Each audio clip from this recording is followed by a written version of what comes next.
প্রতাপপুর জমিদার বাড়ি একটি ঐতিহাসিক ও স্থাপত্য শৈলীর অনন্য প্রাচীন স্থাপনা, যা বাংলাদেশের একটি গুরুত্বপূর্ণ ঐতিহ্য বহন করে।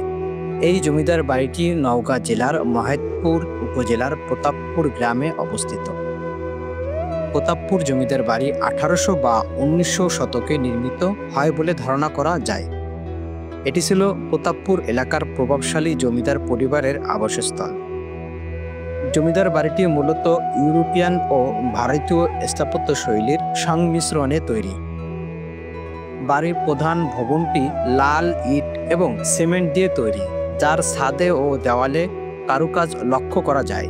বর্তমানে বাড়িটির অনেক অংশ ধ্বংসপ্রাপ্ত, পরিত্যক্ত অবস্থায় থাকলেও এটি এখন ইতিহাস ও ঐতিহ্যের এক নিদর্শন হিসাবে এলাকার মানুষের কাছে পরিচিত।